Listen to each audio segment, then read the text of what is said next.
আমরা এখন আছি চুয়াডাঙ্গার যে দর্শনা হল্ট স্টেশন রয়েছে, সেই হল্ট স্টেশনে রয়েছি।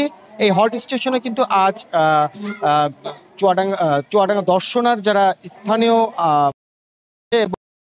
বৈষম্য ছাত্ররা আছে, বিশেষ করে এই দর্শনাবাসীর দীর্ঘদিনের কিন্তু দাবি ছিল যে এই দর্শনাই ঢাকা থেকে যে খুলনাগামী যে ট্রেনগুলো রাত্রেবেলা আসলে আসে, সেই রাত্রিবেলাকালীন সময়ে আসলে ট্রেনগুলো যেন থামে। বিশেষ করে সুন্দরবন এবং চিত্রা এক্সপ্রেস ট্রেন, এই দুইটি ট্রেন আসলে দর্শনা এই হল্ট স্টেশনে রাত্রে স্টপেজ নাই, যার কারণে দর্শনাবাসীর কিন্তু দীর্ঘদিন আসলে এটি দাবি ছিল। সেই দাবির প্রেক্ষিতেই আজ কিন্তু ঢাকা থেকে খুলনাগামী যে সুন্দরবন এক্সপ্রেস রয়েছে, সেই ট্রেনটি দুপুর 2টা নাগাদ চুয়াডাঙ্গা দর্শনা হল্ট স্টেশনে এসে পৌঁছানো মাত্রই দর্শনাবাসী এবং যারা এলাকাবাসী আছে তারা বিক্ষোভ করে এবং এই ট্রেনটি আসলে থামিয়ে দেয়।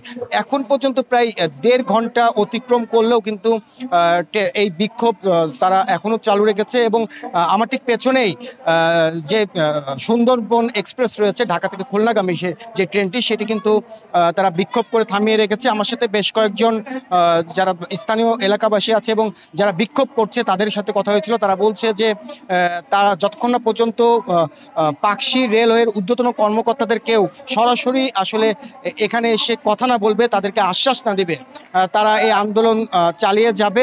এরই মধ্যে কিন্তু এই আন্দোলন অর্থাৎ দুপুর 2টার পরে যখন এই ট্রেনটি থামানো হয়, ট্রেনটি থামানোর পরপরই কিন্তু দামোহরদা উপজেলা যিনি নির্বাহী কর্মকর্তা রয়েছেন এবং দর্শনা থানার যিনি ভারপ্রাপ্ত কর্মকর্তা রয়েছেন, তারা এখানে এসেছিল। তারা বিক্ষোভকারীদের সাথে কথা বলেছে, কিন্তু বিক্ষোভকারীরা তাদের সাথে কথা বলতে চাননি এবং তারা যে আশ্বাস দিয়েছিল সেই আশ্বাস এবং কথা আসলে বিক্ষোভকারীরা মেনে নেননি, যার ফলে কিন্তু এখন পর্যন্ত আসলে দর্শনা যে হল্ট স্টেশন রয়েছে, সেই হল্ট স্টেশনে সুন্দরবন ট্রেনটি এখনও রয়েছে। এর মধ্যে সেনাবাহিনীর সদস্যরা এখানে উপস্থিত হয়েছে, তারা বিক্ষোভকারীদের সাথে কথা বলছে। আমার সাথে বিক্ষোভকারীদের কিছুক্ষণ আগে কথা হয়েছিল, তারা বলছে যে সেনাবাহিনীর সদস্যদের সাথে কথা বলার পর তারা আসলে সেই সিদ্ধান্তটি নেবে। তো আমার কাছে দর্শনা হল্ট স্টেশন থেকে এই ছিল সবশেষ পরিস্থিতি ট্রেন অবরোধ নিয়ে।